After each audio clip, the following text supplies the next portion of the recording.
Well, D-Roy, he come into some money the other day. I think he inherited about $1,000 from his uncle. His Uncle Purvis that lives back east sent him a little money when he passed away. So T-Roy went and got some money and put it on his card, on his phone, so that he could talk. And he hadn't had minutes on it for a long time. So he got that, did that, and then he told me that we was going to celebrate because he put some gas in his old truck.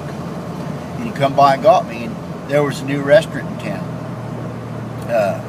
This McDonald's place that served over a zillion people some burgers. So we had never tried that McDonald's, and he told me that, you know, we was going to go celebrate a little bit. And I got up in that old truck, and I got to tell you, you ride in T-Roy's truck, and you got to just kind of hold your breath and put your feet up high up toward the dash, because there's things just growing down in that truck.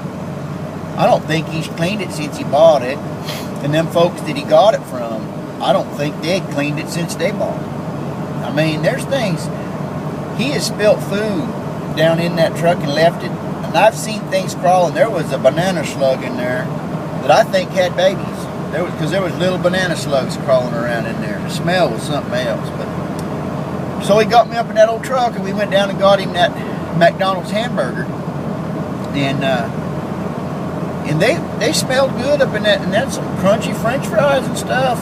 And we were kind of getting excited about it, going down the road there. So T-Roy's phone rang while we was driving, and it had to be his mama, because she's the only one other than me that's got his number.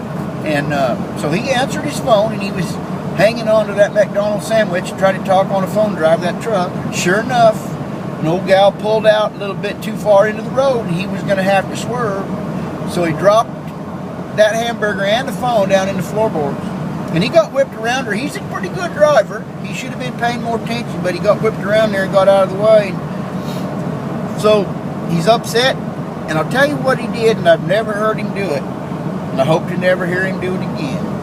But old T-Roy took the Lord's name in vain. And I'm not going to go on, I'm not going to repeat it, but I'll tell you this much. Jesus' middle name is not H.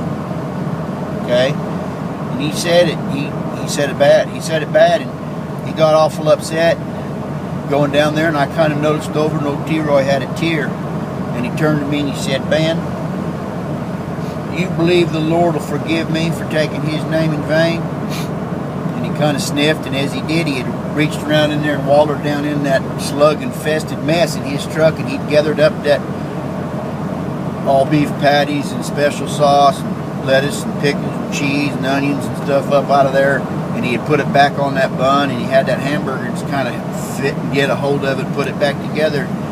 He said, "Ben, will the Lord forgive me for taking his name in vain?" And I said, "T-Roy, if you ask the Lord to forgive you, you got a contrite heart, he'll do it.